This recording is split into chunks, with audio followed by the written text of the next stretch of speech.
Chris, with your huge age range of children, is technology, screen time, phones, are there certain rules in your house or issues you've run across that you've had to deal with as a family?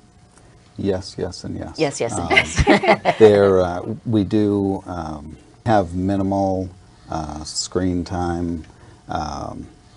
We just do what we can to have as little of that as possible. There's way more of it than I really am comfortable with and wish I could say there is, or what have you. Our children deserve for us to give them the warnings like I heard Mark describe and have those uncomfortable conversations. Yeah. They deserve for us to, just like in every other area of their lives, we have to be far more influential than what those devices can be. Mm-hmm. And I'll ask you, Rachel, I mean, you've got little squirts, right? Oh, yeah. And you're bringing them up, in this technological world with screens everywhere. What are you trying to kick them off with in terms of? Well, we actually time? don't have TV as far as like actual TV programming. We do have a TV and a DVD player, but I feel like that gives me a lot of control on what they're watching. So there's not a single thing that my kids watch that I have not sat down and watched with them, so I know what they're watching. We do a lot of educational programs. And I do try to limit it as much as possible, but realistically for me, like being a single mom, when I get home from work and the kids are all, and I'm trying to get dinner ready, like I'll put a half-hour episode of Dora on and you guys can learn some Spanish while I get dinner on the table. And so, I mean, it is, I feel like technology is something that is a very useful tool if used correctly. I don't let the TV babysit my children, but I do feel like allowing some use of technology, like we do have a tablet that is for my kids, and there's a lot of educational programs on my tablet for my daughter specifically because they use iPads in her first grade classroom. And so they have first grade, yep. They have spelling programs and they have math programs that they use in the classroom, and so we have downloaded those same spelling and math programs onto the tablet at home. So she does like we're able to upload her spelling list for the week, and she's able to play the math games or the spelling games, and there's math games. And so I do allow some of that. It is difficult sometimes because I feel like if left unchecked, that girl would not set the tablet down for 6 straight hours. So I do try to be very much on top of it. It is a little difficult because where I am a full-time student and I take primarily my classes are all online. So I spend a lot of time on the computer because with 4 college classes, and they're all online, there's a lot of computer time that's necessary to get that accomplished. I do try to do most of that after the kids are asleep. Like they go to bed at 7 o'clock and usually 7 to midnight. That's homework time right there. But there is a certain element of it that I feel like is useful. However, I'm somebody that's like, hey, we have blocks and we have books and let's run around outside or something. So, but you bring up a couple of good points. I mean, let's be honest, who hasn't used TV to keep our kids occupied while we try to get something done? I mean, we've all done that, and let's just admit it. But we all have to understand as parents how to regulate and manage that amount of time that kids have in front of the wide range of screens that are in our lives that we're using at home. I mean, people work on screens all day at home, and then they come home, like my husband, who's a doctor, and works another hour or 2 at home on a screen. I mean, we spend hours in front of screens, and how best do we raise our children to understand that life is not in front of them on a screen, that there's more to life than that? Well, it is a technological world in this age, so I feel like having the ability for them to utilize the technology is very important because at this point there's almost no area where you're going to go to get a job and you're not going to be in contact with some kind of technology. So I feel like having the knowledge of how to use it is fundamentally important in this day and age. Like not knowing how to use a computer is a setback for someone as an adult in this day and age. And so I feel like it's important to teach your children how to be able to function in the world as it is, but at the same time, I don't feel like it's necessary to conform to like constantly being in front of a TV Yeah. or constantly being in front of a Right. computer. Yeah, Right. I think it's one of many tools. Yep. I get an example. We went camping up to Eustis, and Kibbe Mountain has the windmills. So we drove up there, and these things are just massive, and they're pretty impressive when you get really close to them. You sit there and think, you know, the blades are so narrow, how can the wind turn that, something like that? So my kids get really engaged in that, and without asking, they wound up, we said, geez, you could do a project on that for school. So it became extra credit. They weren't asked to do it, but they did it, and they got credit for that. And I've also had a situation where we were watching something on the Discovery Channel about space, and one of my kids was just really intrigued by the fact that we don't know everything that we need to know about space, so he wound up doing a project on that. So I guess the point is you can get them outside, you know, a TV setting and with video, but I think it's watching, being very careful about what they're watching is important, but also making sure that that's only a part of how they're learning Exactly. too. But it can be an effective tool Yeah.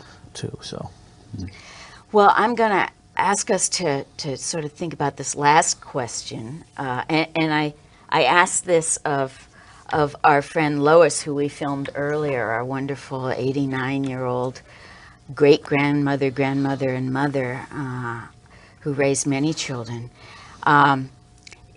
If you're going to give some advice to your children when they are adults, well, you have one, and they have their own children and start raising their children, is there a little bit of advice you might give them in terms of raising kids? Who wants to jump in on that one? I always say, anytime anybody ever asks me, the best piece of parenting advice I have ever gotten is that if your child is happy and healthy and you are happy and healthy, then what you're doing is working. And the other trick of it is that nobody really knows what they're doing. I mean, I've been a nanny, I've worked in daycares, I'm an early childhood education major, and I'm telling you something, I have 3 children, so you would think, oh, okay, she knows what she's doing. And there are so many times where I'm like, what is happening right now? Yes. So really, there's no like set formula to make parenting work. And another thing that I drew out of my childhood is that I have 3 younger sisters. We're all very close in age, and we were all raised in a way of like same exact standards, same exact guidelines. Like we were all treated like we were the same person, and we're not. Yes. We're very dramatically different people. And I feel like, not that there doesn't need to be some base level of like, this is a family rule kind of thing, but at the same time, just being aware of who your child is. I feel like observation is huge. If you just spend time just observing your child at play or their interactions with other people, then you're going to get a really good sense of who your child is as a person, what their personality is, what their learning style is, the things that motivate them, and being able to meet your child where they are at. But and there's no right way, and there's no set way. I mean, there's some pretty fundamental, like, maybe you shouldn't do that. but as far as like across the board parenting advice, I just don't think that it's possible to make one sweeping statement that's Probably going to not. apply to every single child. How about you, Chris? You have a lot of experience. Well, one that I pointed out earlier, I'll encourage my children to talk to their children as young people, or as if they were already older than they are. Not always. I mean, I love to use those nicknames and speak in baby talk, so to speak, but just simply to talk with their children. And also one that I had an occasion to, one suggestion that I had an occasion to use a few weeks ago, my oldest daughter coming out of the career as a nanny and starting working at Uncle Dean's, I suggested that she try to keep herself from working more than she's asked to or required to. I wish I could say in auto sales I chose that more often.